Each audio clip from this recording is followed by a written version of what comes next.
तुम्ही म्हणारे सकळ, हरी हरी तुम्ही म्हणारे सकळ, तेने माया जाळ तुटतील. अनेक नका पडू गबाळाचे भरी, तेथे आहे थोरे नागबन. भावे तुळशी दळ पाणी जोडा हात, म्हणावे पतित वेळोवेळा. अनेक नका पडू गबाळाचे भरी, तेथे आहे थोरे नागबन.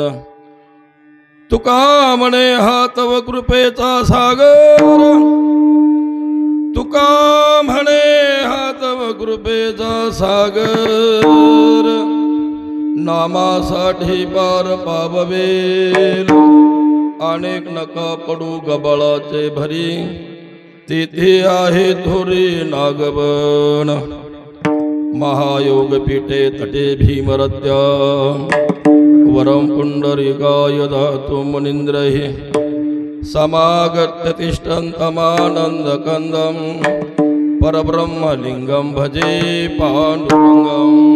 हो पांडुरंग करू प्रथम नमन, पांडुरंग करू प्रथम नमन, करू प्रथम नमन,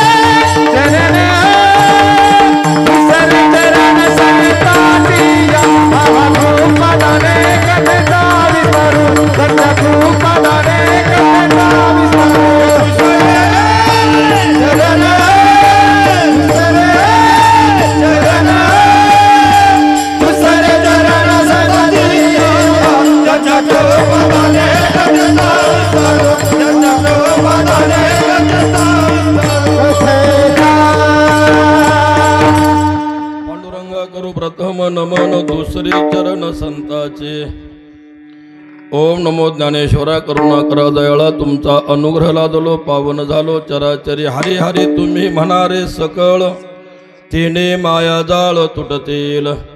अनेक नका पडू गबाळाचे भरी, तेथे आहे थोरी नागबन. आज आपण सर्व या ठिकाणी किन्निमित्त जमलेलो आहोत.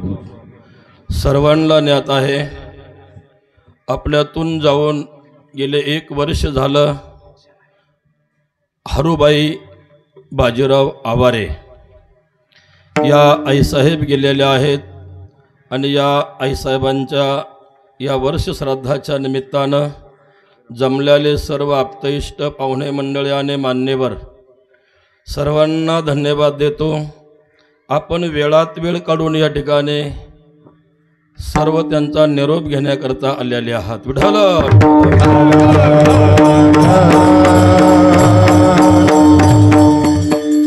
त्याचप्रमाणे त्यांच्या सेवेकरता निवडलेला अभंग देहूचे सुप्रसिद्ध साधू जगद्गुरु तुकोबरा यांचा 4 चरणाचा नाम या प्रकरणातील अभंग आहे. आणि महाराज या अभंगाद्वारा उपदेश करत आहेत. विठ्ठल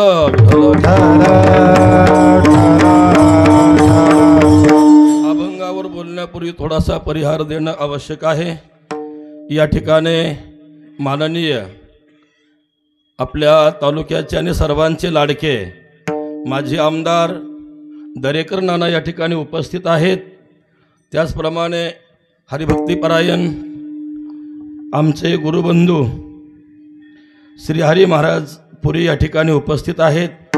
त्याचप्रमाणे ज्यांनी महाराष्ट्र गाजवला, ज्यांना गुरुजी या नावानं ओळखल्या जातं, असे आमचे दिविदास महाराज जाधव जुखा गुरुजी यांच्या टाळ्या वाजवा. आणि त्यांच्याच योग्यतेचे असणारे आमचे ज्यांनी महाराष्ट्रामध्ये आपलं नाव गाजवलेलं आहे असे संपत महाराज दानवे यांचं उत्कृष्ट आवाजाने गायन आहे. त्याचप्रमाणे आपल्याच गावचे सुपुत्र की चिखलीमध्ये ज्यांचं चांगल्या प्रकारे प्रभुत्व आहे असे आमचे शिवाजी महाराज कोकणे. त्याचप्रमाणे आमचे युवा आणि मृदुंगामध्ये अतिशय उत्कृष्ट वादन म्हणजे आमचे औदुंबर महाराज आवारे. त्याचप्रमाणे सगळ्यांना माहिती आहे ज्ञानोबा तुकोबा वारकरी शिक्षण संस्थेचे अध्यक्ष हरिभक्तीपरायण ओमकार महाराज नन्नवरे सगळ्यांच्या परिचयाचे आहेत. आता वेळ झालेला आहे आणि पुण्यावरून आलेले आहेत बरं का. आणि तुमच्या गावातील जवळजवळ त्यांची गुरु परंपरा बरीच मोठी आहे असे आमचे हरिभक्तीपरायण सर्वांचे गुरुजी आणि जाधवर सर या ठिकाणी उपस्थित आहेत पेटी वाजवायला. त्याचप्रमाणे ज्यांचे हे साऊंड सिस्टीम आहे त्यांनाही धन्यवाद देतो. नाव येत नाही तुमचं बरं मला. अतिशय छान आवाज केल्याबद्दल माऊली तुम्हालाही धन्यवाद देतो. आणि आता हे सगळे जे आमचे जालिंदर महाराज नलवडे यांनाही धन्यवाद देतो. तर सगळ्यांची नावं घेता येणार नाहीत म्हणून सगळं भजनी मंडळ चिखली आहे का नाही.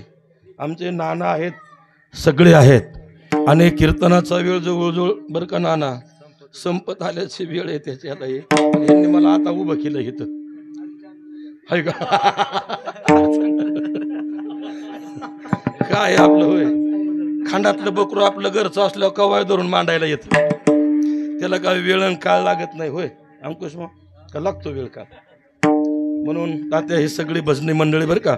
आमचे गौतम मामा असतील अधिक पुढं बसलेले आमचे दत्ता मामा आहेत फिटर मामा आहेत आमचे काका आहेत. सगळ्यांची नावं नाही माफी मागतून पुढं चलतो.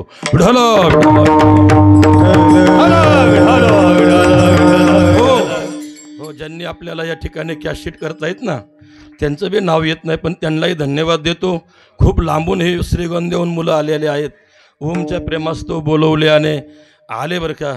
त्यामुळं त्यांनाही धन्यवाद देतो. टाळी वाजवा एक बार म्हणजे तुमच्या अंगातलं जरा मळ निघून जाईन. जरा टंट बसा. आता काय होतं आता आपल्यातून हरवाई गेलेली आहे मंडळी. हरवाईच्या थोडं जर पलीकडं जर बघितलं बरं का तर हे कुटुंब 3 भावाचं कुटुंब आहे. बाबूराव लहानू आवारे बाजीराव लहानू आवारे आणि बाबासाहेब लहानू आवारे असं हे 3 भावाचं कुटुंब. त्यामधलं जे खूट आपण ज्याला म्हणत असतो ते खूट म्हणजे आज शेवटचं खूट गेलं म्हणायचं. 3 पैकी बरोबर आहे ना का आहे अजून कोणी. मी बसवाय सगळीच घालवून नाही तुमचा नंबर तर मला वाटतं नको आता काय गादीवर असल्यामुळं बोलायला आहे का नाही. हो हे आणि ह्या 3 भावांना 9 मुलं आहेत. सगळ्यांना नावं माहिती आहेत त्यांची कळलं का. आणि हे कुटुंब म्हणजे आता का नावं घ्यायचे म्हणलं काय रघुमामा आहेत तर तुमचे अंकुश मामा आहेत तर नवनाथ मामा आहेत तर आहे का नाही. आमचे बबन मामा आहेत तर शिवाजी मामा आहेत तर आमचे देवीदास मामा आहेत आहे का नाही. छगन मामा आहेत तर हनुमंत मामा आहेत शेवराव मामा आहेत आणि त्यांच्या 7-8 बहिणीने हे 9 भाऊ आहेत बरोबर आहे ना. इथपर्यंत हे आलं. त्यांना पुढं मुलं आहेत नाते आहेत नातू आहेत. मला वाटतं ह्या आजीनी जवळजवळ नाना निळतोंड पाहिलंय. आता ह्यांना आहे का नाही माहिती मला नाही माहिती बरं का. साडू काय पाहिलं निळतोंड पाहिलं यांनी हे सांगितलं कीर्तनच ह्यात जाईन. विठाला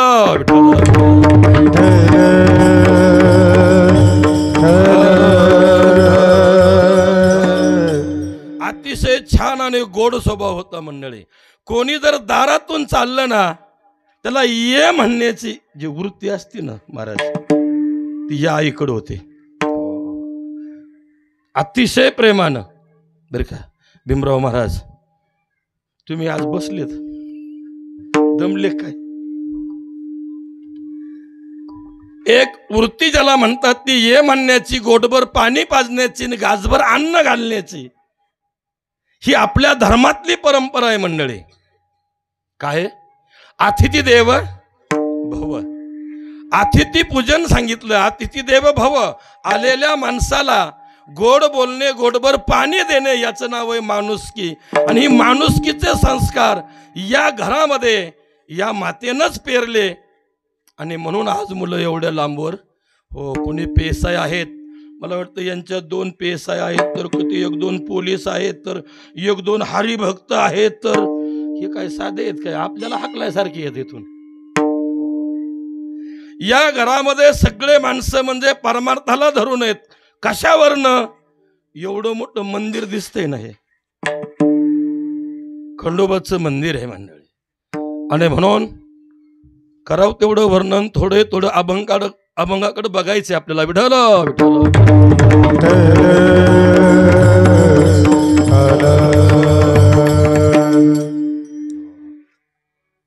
त्यांनी मुली दिल्या ना, त्यांना 2 मुली आहेत यांना, कुणाला 4 येतात, कुणाला 3 येतात, बरोबर आहे ना.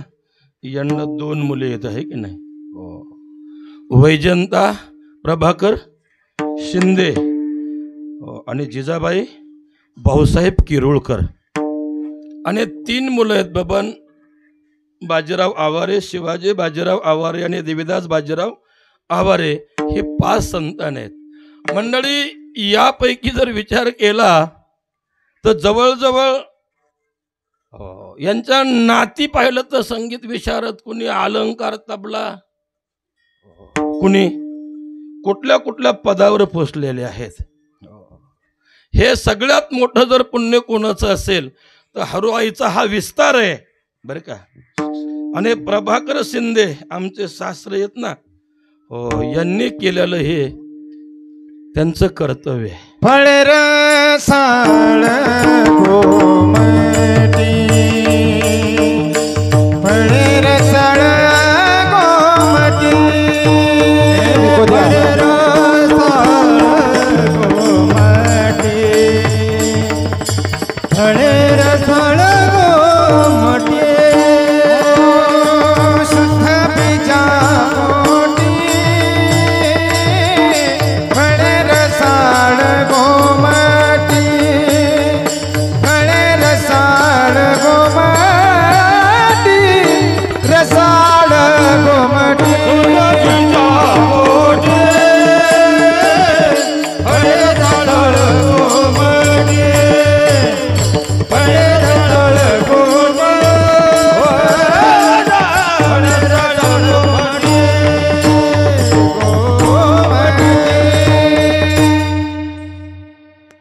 शुद्ध बीजापोटी फळे रसाळ गोमठी, असे ह्या कुटुंबाचं वर्णन आज सेवेकरता घेतलेला अभंग नाम प्रकरणातला आहे मंडळी.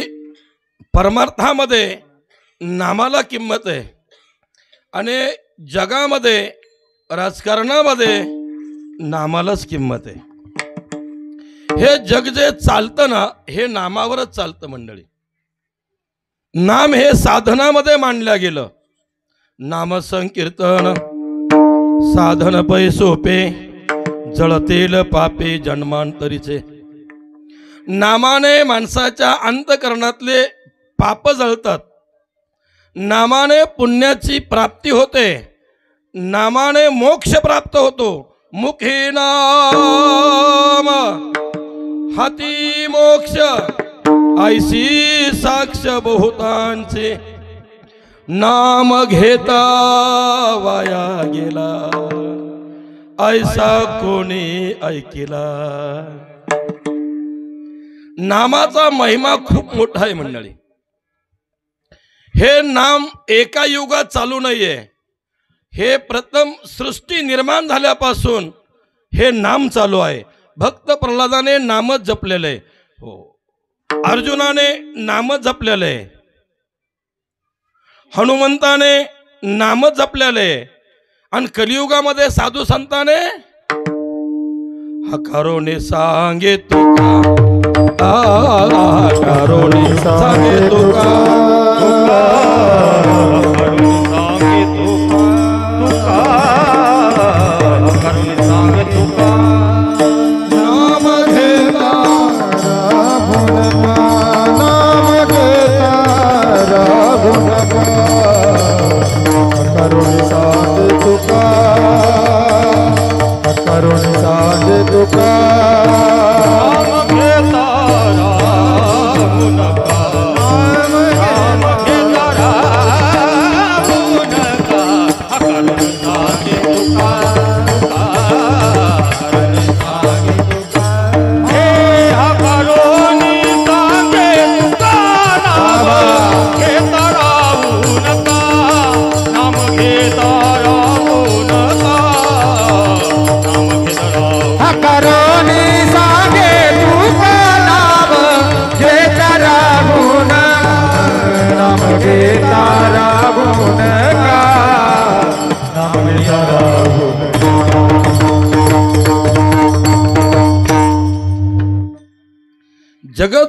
बरोबर आहे म्हणतात, नाम घेता राहू नका. का बरं? मी तुम्हाला प्रश्न करतोय की महाराजांनी असं का म्हटलं? एक. आणि दुसरी गोष्ट, जगामध्ये सगळ्यात अमंगल देव कोणचा आहे? मग नाम कळेल तुम्हाला. सगळ्यात अमंगल देव कोणचा आहे का जगात? कोणी अमंगल देव? देवाकडचं आपण पवित्र होऊन जातो, पण एखादा अमंगल देव आहे का? तर एक देव अमंगल आहे, त्याचं नाव सांगतो. त्याचं नाव आहे महादेव. हा इतका अमंगल अपवित्र देव आहे की जगामध्ये त्याला हे दोनच पद आहेत, अमंगल आणि अपवित्र. दुसरं पदच नाहीये महाराज. पण तो पहा त्याच्याकडे जरा. भस्मओटी, रुंडमाळा, हाते त्रिशूळ, नेत्री ज्वाळा, गजचर्म, व्याघ्रांबर, कंठी शोभे, वासुकी हार, भूते वेताळे, नाचते हर्षयुक्त उमापती विठ्ठल.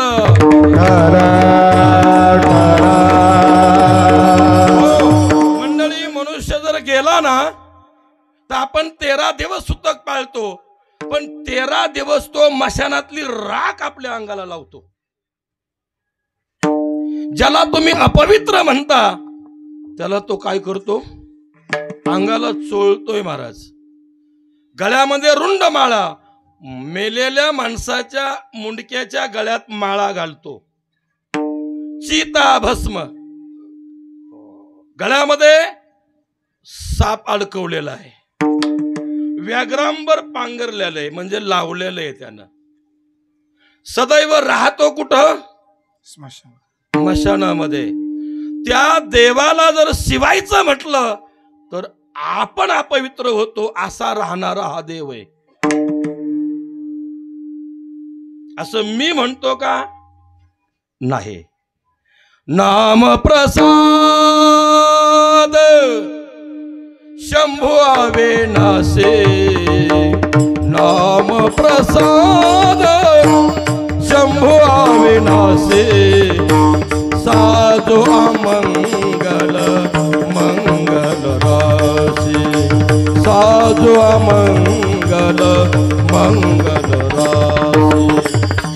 नाम प्रसाद शंभू अविनाशी, नाम प्रसाद शंभू अविनाशी, हो साधु अमंगल मंगल राशी, साधु अमंगल मंगल राशी. रामायणामध्ये एका संतानं वर्णन केलंय, नाम प्रसाद शंभू अविनाशी, साजू अमंगल. पण मंगलाच्या राशी का? नाम प्रसाद. कोणतं नाम आहे त्याच्या मुखामध्ये? हरी हरी हरी मंत्र हा शिवाचा, म्हणती देवाचा दया मोक्ष. महादेवाचा मंत्र आहे हरी. या मंत्रानं तो मंगल झाला. एवढे जे लोक जे ब्रह्मसुख भोगतात ना, वशिष्ठ असेल, याज्ञवल्क्य असेल, जबाली असेल, कात्यायन असेल, वशिष्ठ असेल, विश्वामित्र असेल, एवढ्या लोकांनी ब्रह्मसुख भोगलं असं म्हणतात. ते कसं भोगलं? नामामुळेच. नाम प्रसाद शंभू अविनाशी, साधू अमंगल मंगल राशी, सुख सनकादे सिद्ध मुनी जोगी, नाम प्रसाद ब्रह्म सुख भोगी. या जगामधला जो परमार्थ चालतो ना, तो फक्त नामावर चालतो. विठ्ठल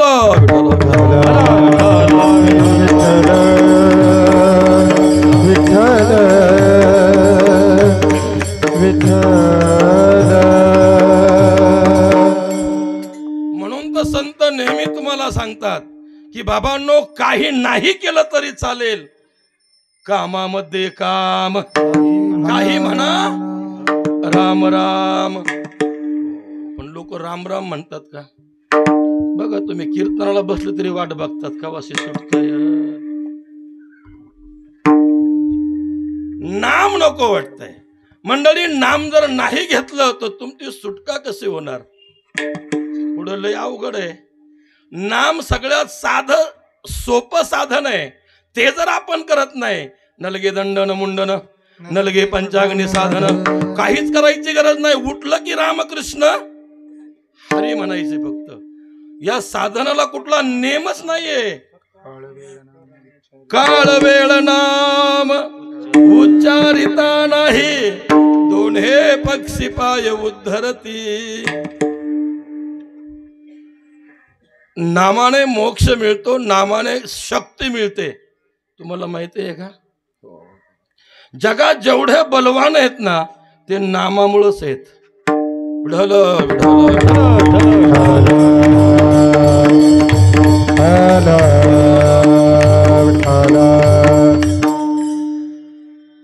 आपण कीर्तन करतो मंडळी. कीर्तनाचे 4 प्रकार आहेत. किती बर का नाना महाराज तुम्हाला असतील माहिती म्हणा. पहिलं कीर्तन आहे नामसंकीर्तन, दुसरं कीर्तन आहे गुण कीर्तन, तिसरं कीर्तन आहे लीला कीर्तन, चौथं कीर्तन आहे स्वरूप कीर्तन. मुखाने घरात बसून नामस्मरण करणे. या सर पुढे या. आता मुखाने नामस्मरण करणे हे नामकीर्तन आहे. आता गुण कीर्तन म्हणजे काय? येश श्री औदार्य ज्ञान वैराग्य ऐश्वर्य हे साही गुणवर्य वसती जेथ, म्हणून तो भगवंताची बी सिद्धी झाली. ज्याच्याकडे हे 6 गुण आहेत त्याला भगवान म्हणायचं. आणि त्या 6 गुणाचं वर्णन जे करतात ते एक कीर्तन आहे. त्याला गुण कीर्तन म्हणतात. आणि असा जो गुण आहे भगवंताकडे, तो एक गुण जरी तुमच्याकडे आला तर तुम्ही जगामध्ये प्रसिद्ध होतात. ठीक आहे नाही? थोडंच ह्यांना गुण आलाय ना का नाही? तर आपली प्रसिद्धी जगभर चाललेली आहे. भगवंताने आपला एक गुण एकेकाला दिला महाराज. ये शेथोरीला मारुती, विभीषण केला लंकापती, अवदार्य देऊनी करणा हाती, कीर्ती दिगांतरी. एक यश नावाचा गुण हनुमंताकडे दिला. बर का पोरांनो, आता लयच गँग येऊन बसली पुढे आपल्या.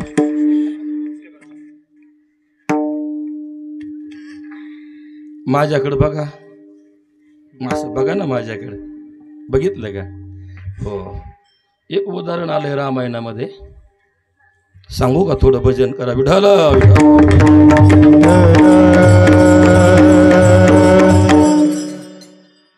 रामाबरोबर युद्ध करायला जे गेलते ना ते सगळे मोठाले वानर गेले होते. आणि सीता सोडून आणल्याच्या नंतर जनकाला काय वाटलं की माझ्या पोरीचं जर सुटका केली असेल तर हे वानरांनी केली. म्हणून जनकाने वानरांना भोजन दिलं होतं. आणि भोजन म्हटलं की लोक एकटे जात नाहीत, बारकाले संघ असतात. ठीक आहे, आता आणलेत असेच बारकाले संघ असते. जेवताना एकटे जात नाही कधी. हे आता तरी एकटा पळतो लाज काज, पण पूर्वी या खांद्या या काखला या हाताला. होय, बघितलं कधी? नानाने बघितलं असं.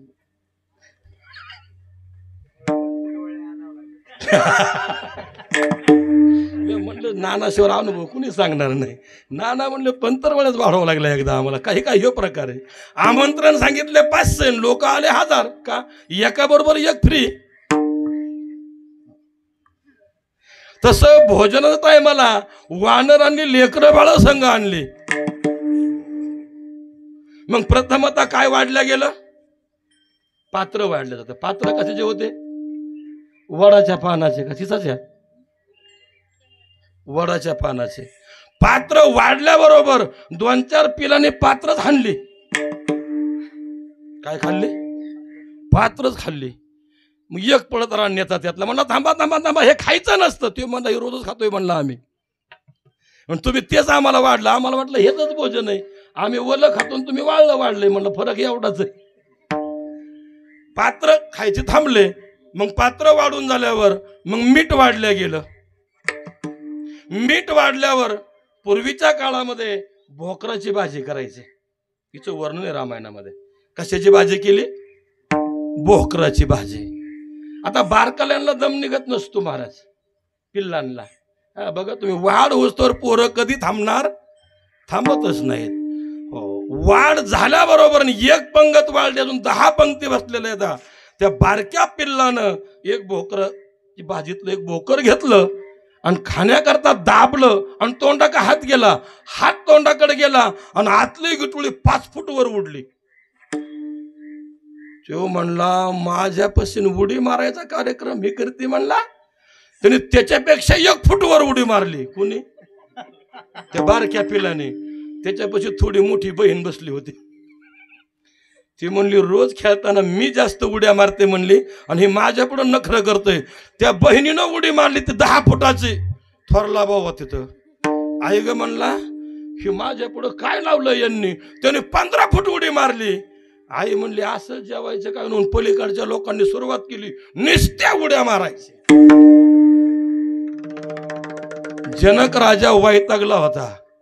तो म्हणला अरे हे कशाला कुटाणा घातला? प्रभू रामचंद्र म्हणले मी पहिलाच तुम्हाला म्हणलो होतो की यांना जेवण देऊ नका, पण तुम्हाला पुळका आलता पुरीचा. माझी पोरगी यांना सोडून आणली है की नाही, म्हणून तुम्ही जेवण दिले. म्हणलं हे निपटात तुम्ही जाता. मग हनुमान मध्ये शिरले. त्यांनी सांगितलं रे मी पुंडली केल्याशिवाय कुणी काय खायचं? तेव्हा हनुमंताचं ऐकत होते. आणि मग ते कडला गेला विढाला.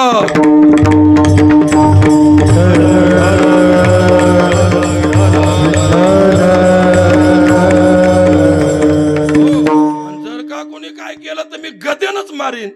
हनुमंताकडे काय होते? गदा. गदा होते महाराज. हनुमंत जिंदगीमध्ये अपयशी कधीच ठरला नाही. मंडळी अपयशी का ठरला नाही?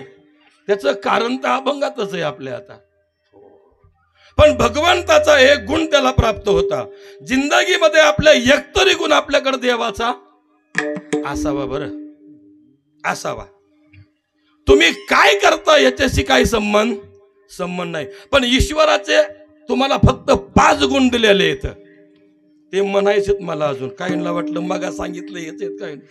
आता सांगतो तुम्हाला. सत्यम वद, सत्य, तप, दयाने दान आणि मग धर्म शब्द तयार होतो. हे 4 अंग एकत्रित घ्यायचे ना मग धर्म हा शब्द तयार होतो. इथं अंतःकरण आहे. मन, बुद्धी, चित्त आणि अहंकार किती झाले? 4 झाले. आणि मग चित्त. हे चित्ताचे 4 भाग आहेत. तसे सत्य, तप, दया आणि दान हे 4 एकत्र केले म्हणजे धर्म शब्द तयार होतो. आणि धर्माने वागत असताना त्याच्यामध्ये उपांग दिले. त्याचं नाव आहे न्याय आणि नियती.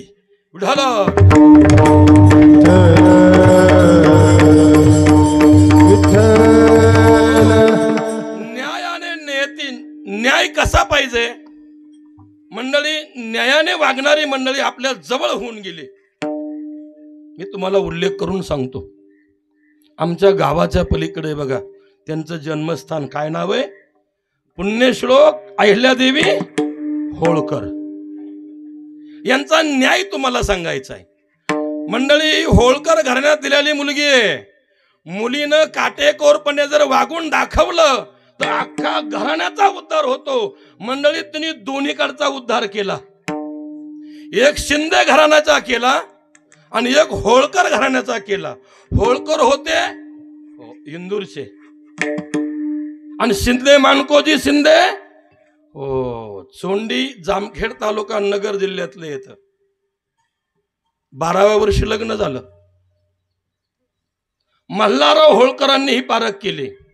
खंडेराव होळकरांना ही पोरगी दिली आणि तिच्या पोटी मालोजीराव होळकर जन्माला आले. लय वेळ तुमचा घेत नाही. जन्माला कोण आले पोटी? मालोजीराव आले. मालोजीराव इतके पराक्रमी होते बर का. असा रथ रस्त्यानं चालला. जरा इथलचा भाग कमी होता ना इथलचा. त्याला रथ चालला आणि गाय व्याली होती. खिलारी काळी कपिली गाय. तिचं ते बछड जन्माला आलंय आणि रथ वायू गतीनं चाललेला आहे. रथ आवरायच्या ऐवजी रथ त्यानं सांगितला दामटा. जोरदार चालला. रथ त्या बछड्याहून गेला.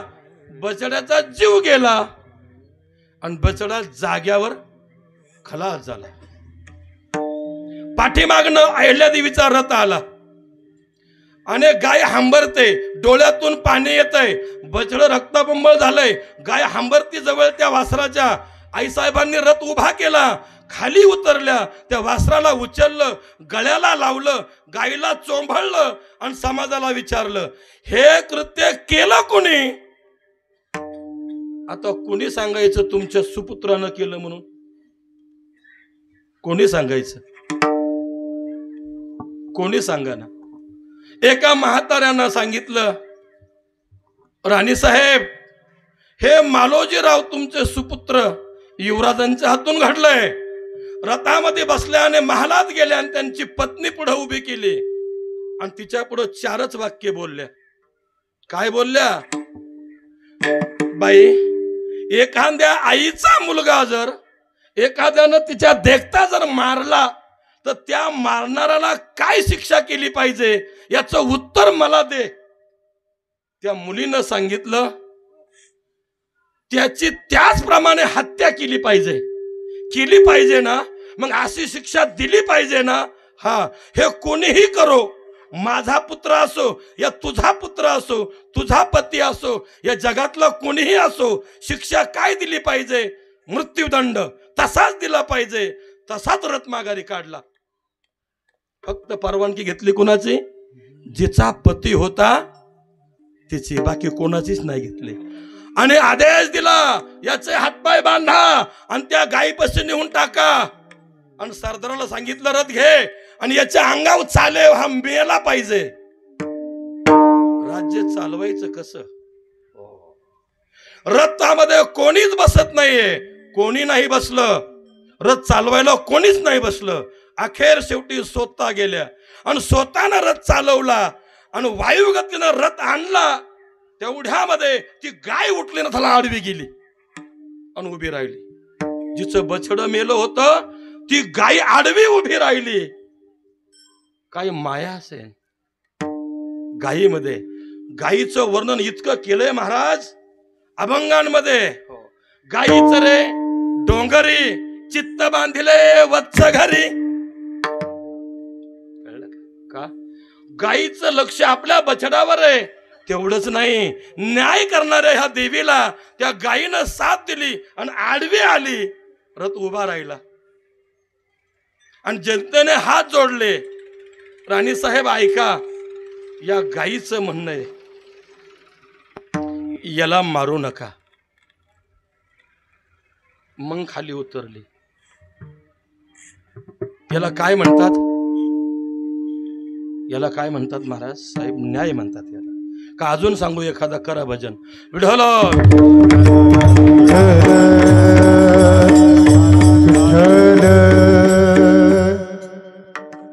मी म्हणतो म्हणून नाही. राजनेती बिनो धन बिनु धर्मा हरि हे समर्पे बिनु सतकर्मा. विद्या बिन विवेक उपजाये श्रम फल पडे क्योर पाये. संगते जती कुमंतते राजा मानते पान ज्ञानते लाजा. 9 पॉइंट रामायणामध्ये तुळशीदासजीनं टाकलेले आहेत. राजनीती बिनु राज्य नेतीनं चालवलं पाहिजे. एक बहिर ससना आणि एक कबूतर. तो बहिर ससना मागं लागतो. कबूतर पुढं पळतं. पळता पळता गेला आणि ते शिबी राजाच्या मांडीवर बसलं. ही गोष्ट नाना शाळेमध्ये होती बघा. ही शाळेमध्ये धडा होता आपल्याला. हा प्रभू रामचंद्राचा पूर्वज आहे. दिलीप हरिश्चंद्र त्यांच्या अगोदरचा आहे हा. आणि त्या कबुतराला अभयदान दिलं त्या राजानं आणि बहिर ससनाला थोडं बारकाईनं ऐका. आता न्याय कशाला म्हणतात? बहिर ससना आला नाही म्हणू लागला, राजा हे माझं खाद्य आहे रे, तू का जवळ केलं याला? त्यानं सांगितलं याला अभय दिलंय, जीवदान दिलंय मी. अरे मग माझ्या खाण्याचं काय करतो? म्हणला लगेच ऑर्डर देतो. शिपायांना सांगितलं जा रे 2 कोंबड्या घेऊन या. शिपाई पळत गेले 2 कोंबड्या घेऊन आले. ते बहिर ससना हसला, म्हणला राजा एक जीव वाचवण्याकरता 2 घेतोस, 1 वाचवण्याकरता 2 घेतोस, हा न्याय का? राजा म्हणला अरे नाही ना, चुकलो ना. म्हणलं चुकलो. जा रे म्हणला एखाद्या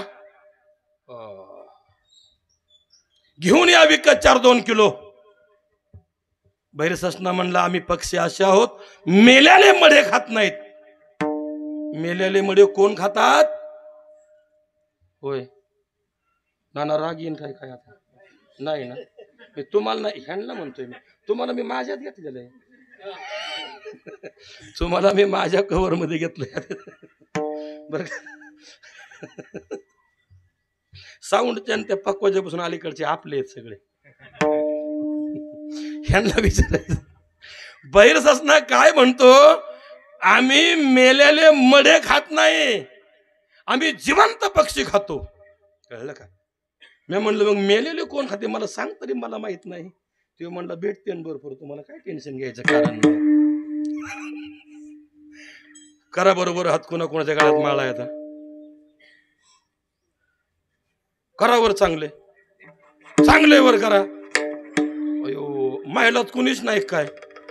आपला आमच्या आहेत ना बसलेल्या 2-4, करा की बरं म्हणा. अरे बापरे, निमे लोक निघले ना.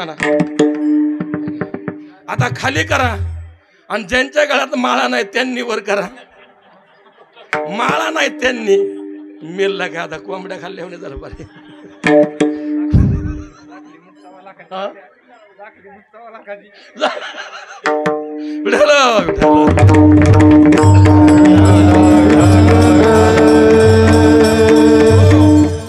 आपल्याला थोडं न्याय वेळ कमी आहे, थोडस चांगलंच बोलायचंय. लक्षात ठेवा, मी ते घेणार नाही, ते नाही पाहिजे. अरे तू न्याय कर म्हटल्यावर राजा सावध झाला आणि त्यानं एक कटार बोलवली आणि अंगावरचं मांस कापायचं आणि तागड्यात टाकायचं. चर्म कशात टाकायचा? एक बाजूला कबूतर, एक बाजूला मांस, पूर्ण शरीराचं मांस टाकलं. आणि त्यावेळेस काय झाला? न्याय झाला. याचं नाव आहे न्याय. विठ्ठला विठ्ठला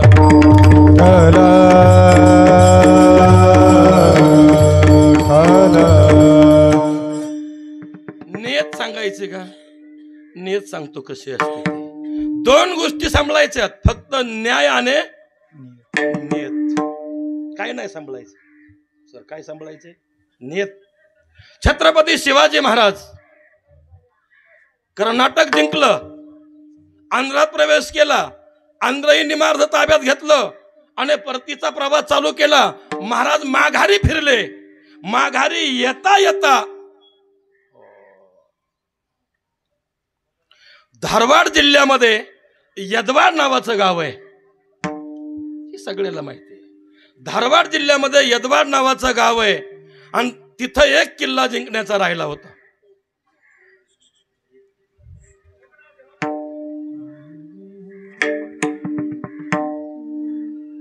दादा सरदाराने डोकं चालवलं एकट्यानंच.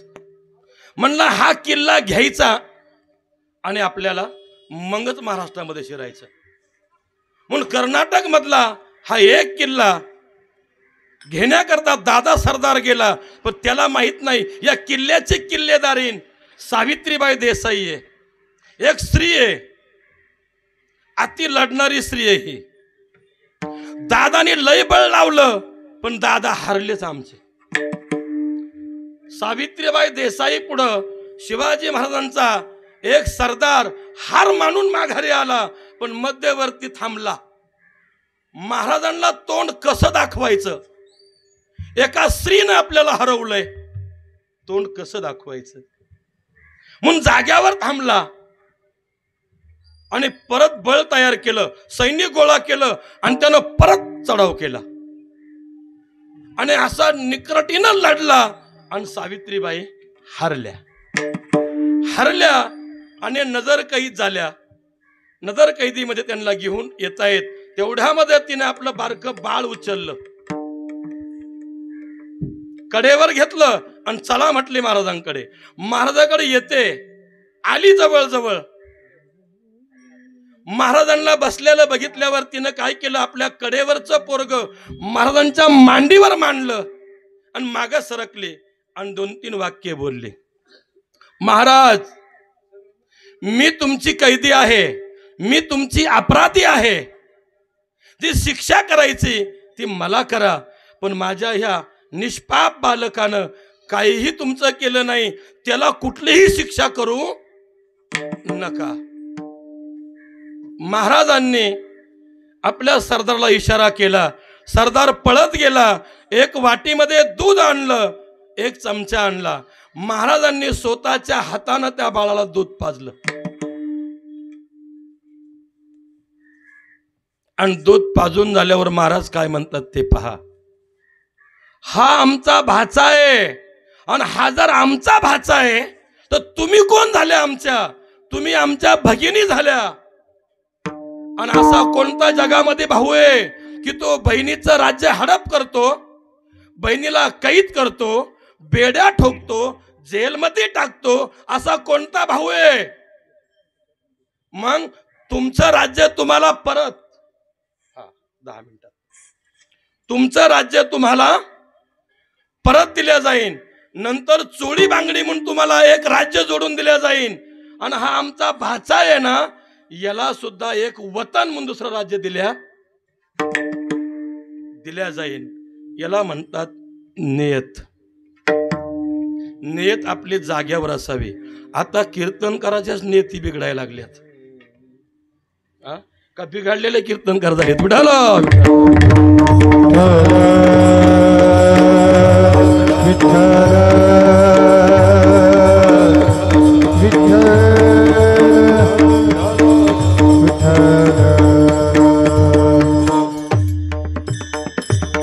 आणि म्हणून या 4 अंगाने आपण ज्यावेळेस पाहतो त्यावेळेस आपल्याला परमार्थातलं अंग कळल्या जातं. परमार्थ करत असताना कसा करायचा लक्षात ठेवा. पंच ज्ञानेंद्रिय, पंच कर्मेंद्रिय, मनबुद्धी चित्त अहंकार या संघाताला एकत्रित घेऊन जे भजन केलं जातं आणि ते जर भजन केलं तर निश्चितपणे या संघात जर जाग्यावा आला तर तेने मायाजाळ तुटत येईल. अभंगाचं पहिलं चरण. खरे तुम्ही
वाजता फुलं उधळून घेऊ ना, आहे की नाही? अभंग म्हणून अनेक नका पडू गबाळाचे भरी, तेथे आहे थोरी नागवन. आपला वेळ झालेला आहे, हार घरी राहिलेला आहे. तुम्ही कोणीच नियोजन करू नका, जे करतात ते येडे आहेत का काय? तुम्ही शांत बसा, कोणी बोलू नका. आम्ही तर एवढे कशाला उभे आहेत मग? तिकून तुम्ही नियोजन नाही करायचं म्हणजे आम्हाला इथंच कळणार. तुम्हाला तिथून काय कळतं? आम्हाला इथं उभं राहून काय कळणार, तुम्हाला तिथून काय कळतं? विठाला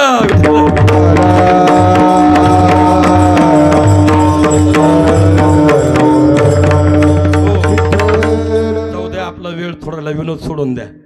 आपल्याला थोडंसं आई या शब्दावर बोलायचे 10 मिनिटं आणि सेवा समाप्त करायचे. त्यांच्याकडनं हाराच्या ऐवजी फुलं आले, कळलं का? हार राहिला घरात. विठाला विठाला विठाला विठाला पुंडलिक वरदाई विठ्ठल श्री ज्ञानदेव हरिनाथ भगवान की जय.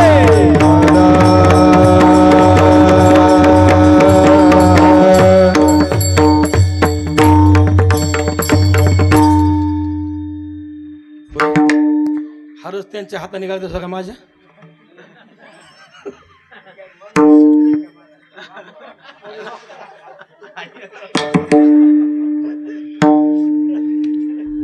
नाही, कधी कधी ब्राह्मण बी घालतात ना मंगळसूत्र, ध्यान ठेवावं लागते आपण.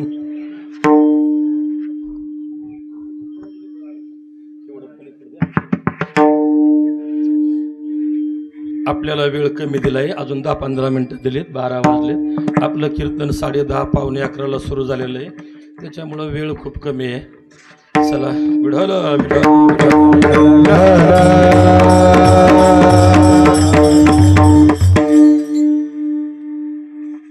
एक आई गेलेली आहे मंडळी, आणि आई एक जगातलं असं पात्र आहे की या पात्रा एवढं मोठं पात्र दुसरं कोणतंच नाही आहे. मुलगा असेल, पती असेल, बाप असेल, देव असेल, संत असतील का, तुम्हाला शास्त्र नेमानं सांगू, जगामध्ये फक्त 5 पूजनीय आहेत. त्या 5 पूजनीयपैकी पहिल्यांचा जो नंबर आहे, पहिला नंबर आहे तीर्थाचा, दुसरा आहे श्रुती मातेचा, तिसरा आहे देवाचा, चौथा आहे संताचा, आणि 5वा आहे स्वतःच्या मायबापाचा. हे 5 पूजनीय सांगितले आपल्याला. या 5 पैकी फोडून सांगायचं म्हणलं तर तीर्थाचे का पूजा करायचे, तर गंगा पापम, ते आपलं पाप नेतं म्हणून त्याची पूजा. शास्त्राची का पूजा करायचे, तर शास्त्राने सांगितलं म्हणून आपण हे सगळा खटाटोप उभा आहे. आज पुस्तकं जर शाळेमध्ये शिकवायला नसतील तर शाळा शिकणार कसे तुम्ही? तसे आपले ग्रंथ जर नसतील तर हे ज्ञान होणार कसं तुम्हाला? म्हणून त्याला श्रुती माता म्हणतात, शास्त्र येते. पुढं देव आहे, देवाचा 3रा नंबर आहे. देवाची पूजा का करायची? काय केलं त्यांनी आपल्या करता? अरे छाट्या लोंगोट्या जन्म सगळा मायबापानं दिला. शास्त्रानं आणि यांनी बाकीच्यांना देवानं काय केलं? देवानं काहीच नाही केलं. मंडळी, देवच कोण आहे अजून तुम्हाला माहिती नाहीये. देव कोण आहे? पिता हमस्य जगतो, माता धाता पिता मा. तो जगाचा बाप आहे, म्हणजे आपला सुद्धा तो बाप आहे, म्हणून त्याची पूजा करायची. बाकी काहीच कारण नाहीये. तो आद्य आहे, सगळ्याच्या अगोदरचा आहे, विश्वनिर्मित आहे, आणि म्हणून त्याची पूजा. तो काय देत नाही महाराज, तो फक्त तुम्ही जसं कर्म करता ना तसं फल देतो. तो आघाव काही देत नाही. आपण चांगलं कर्म केलं तर चांगलं होतं, वाईट कर्म केलं तर वाईट होतं, त्याप्रमाणे तो फळ. एखादा मुकदम कसा नेमलेला असतो, हा 9 दिवस कामाला, हा 15 दिवस कामाला, हा पुरा महिना कामाला, आणि त्याप्रमाणे पगार होतो. बस तसा हा प्रकार आहे ईश्वराचा एक. आणि दुसरा, तो सगळ्यांचा बाप आहे. ज्याने हा जीव दिला दान, ज्याने हा जीव दान दिलेला आहे. आपल्याला बोलायला वेळ नाहीये जीवावर. म्हणून देवाची पूजा करायची. संतांची का करायची? मार्ग दावून गेले आधी दयानिधी तेनेची पण हे चालू न पडे गुंता कोठे काय हे. म्हणून संतांनी खरा मार्ग दाखवला, म्हणून संतांच्या पावलावर पाऊल देऊन चालायचे. आता आलो आपण मायबापापाशी. हे पूजनीय आहेत. किती पूजनीय आहेत? ह्या सगळ्यांपेक्षा पूजनीय आहेत. ज्या ज्या वेळेला उदाहरण द्यायची वेळ आली, अरे गंगा कशी आहे? तुझ्या आईसारखी आहे. श्रुती कशी आहे? तुझ्या आईसारखी आहे. पांडुरंग कसा आहे? विठ्ठल मायबाप तुझ्या मायबापासारखा विठ्ठल आहे. संत कसे आहेत? तुम्ही संत माय बाप तुझ्या मायबापासारखे संत आहेत. मायबाप कसे आहेत? अवघी देवाची स्वरूपे, अवघी देवाची स्वरूपे, अवघी देवाची स्वरूपे, अवघी देवाची स्वरूपे.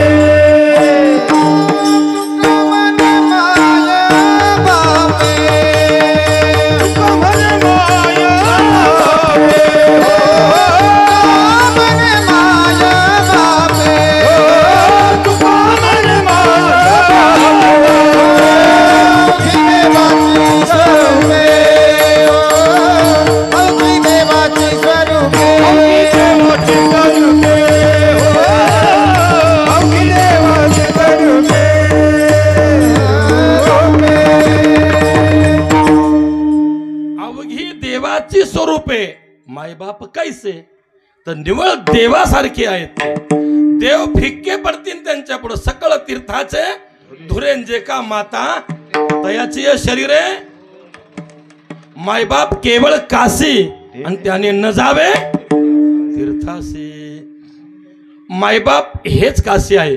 मायबाप हेच तीर्थ आहे. म्हणून लक्षात ठेवा मंडळी, ज्याचे मायबाप जिवंत आहेत त्यांनी काय केलं पाहिजे? नसुद्या गळ्यात माळा. दुसऱ्यांदा शब्द गेला नाना माझा. आता माग मला आढळलं होतं आमच्या फिटर मामाने, तुम्ही जर असे म्हणले नसुद्या माळा तर महाराज कसं व्हायचं? मग हे आपल्या लयवर लोड होते. नाही ना म्हणलं, मी आहे ना दाबायला. नसुद्या महाराज माळा यांच्या गळ्यामध्ये. यांनी काय केलं पाहिजे ते ऐका. सकाळच्या पारी उठायचं, आंघोळ करायचे आणि एका ग्लासामध्ये पाणी घ्यायचं. अर्धाच ग्लास घ्या. पाणी घ्यायचं आणि पाणी घेऊन तुळशीकडे चालायचं. आणि जाता जाता दारामध्ये तुळशी आहे तर मायबाप वट्यावर असतील, मायबाप घरामध्ये असतील. जाता जाता हातात एका ग्लास आणि दुसऱ्या हाताने दोघांचं काय करायचं? दर्शन करायचं आणि तुळशी पुढे जाऊन उभा राहायचं आणि काय म्हणायचं? पतित पतित पतित मी तो त्रिवाचा पतित. आणि तिला पाणी घालायचं आणि माघारी यायचं आणि आपल्या कामाला लागायचं.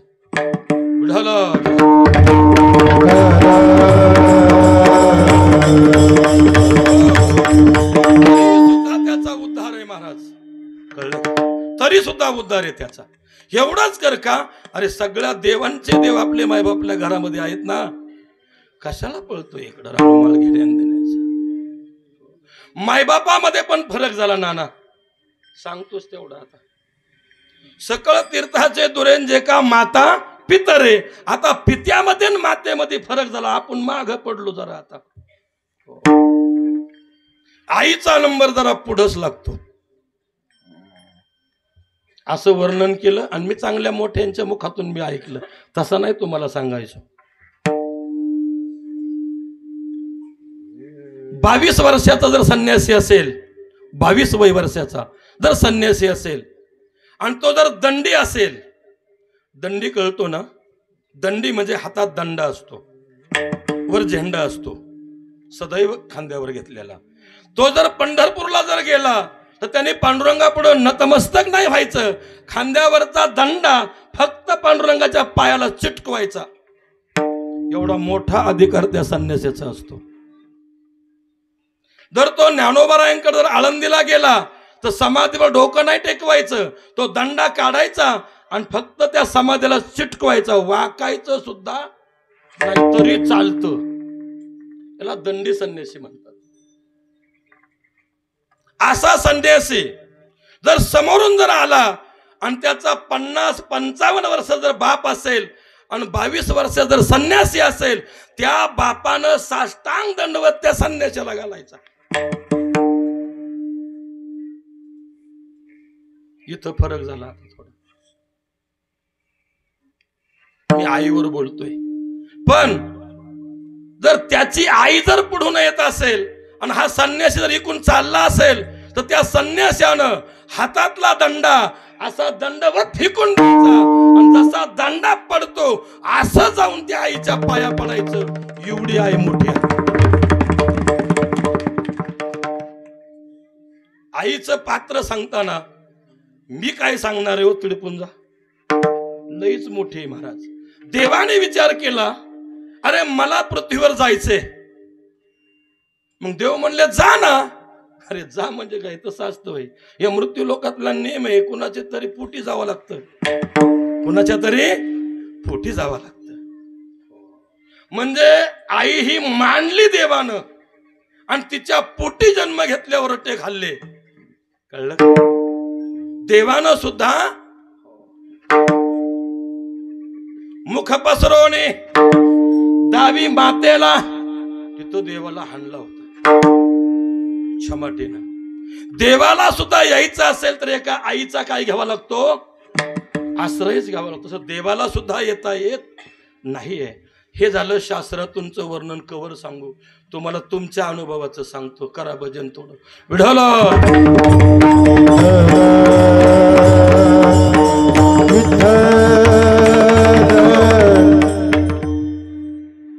मला एकानं प्रश्न केला महाराज, बर का नाना सर, काय प्रश्न केला?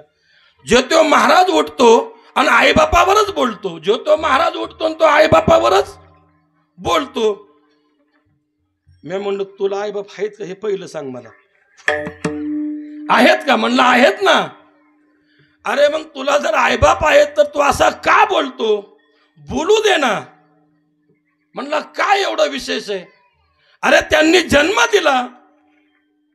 त्याच्या भाषेत बोलू काय मी? ते म्हणला खेळता खेळता झाला.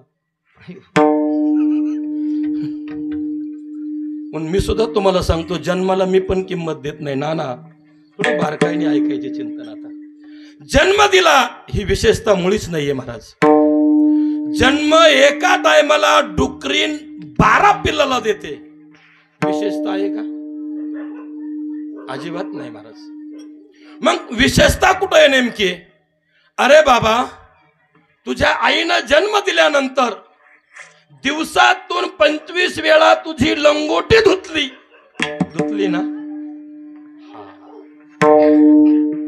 काय धुतली?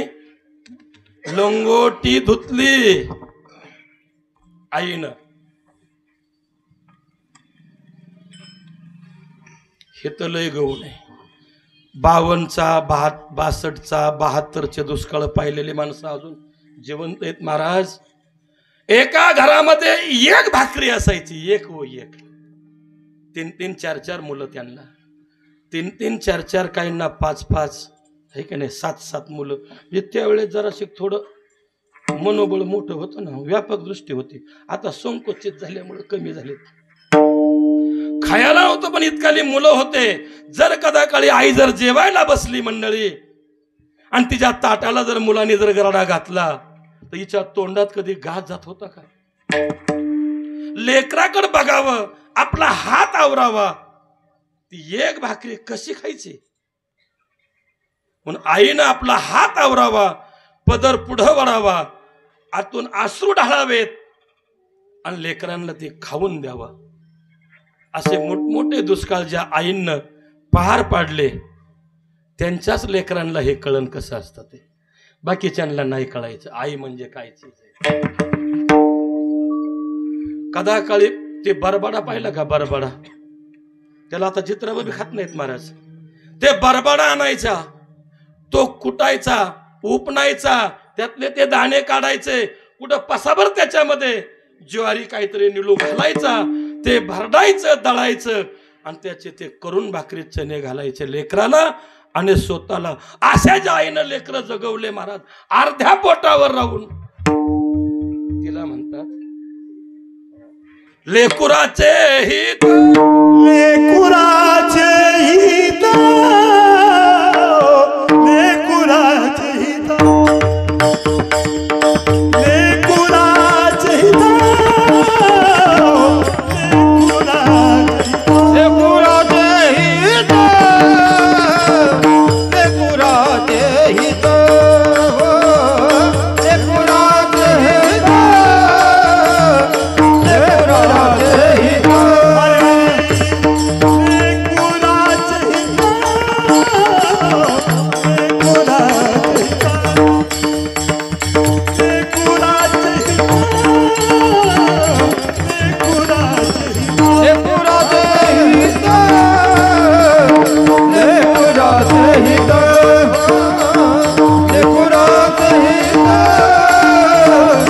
लेकुराचे हित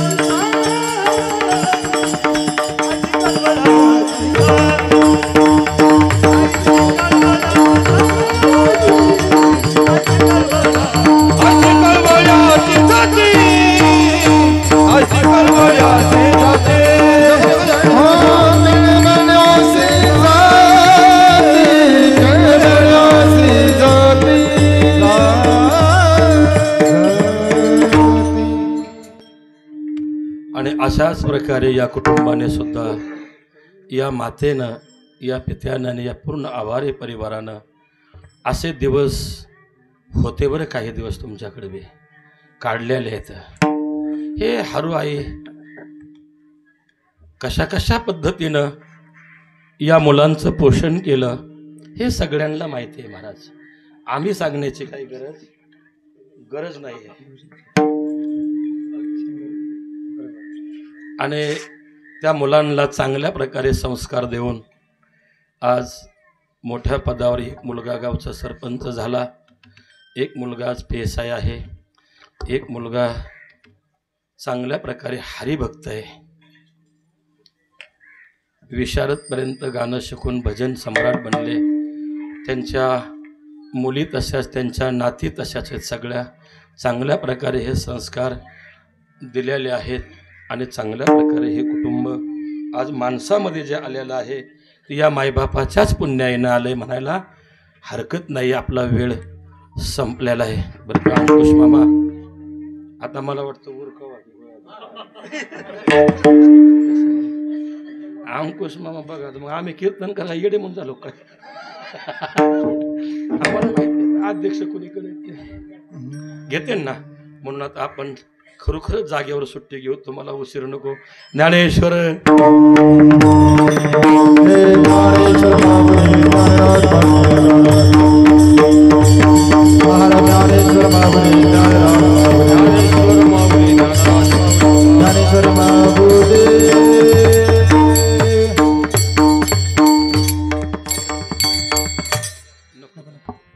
द्यायचे म्हणते तर आवडले ह्यांना बघा बघा.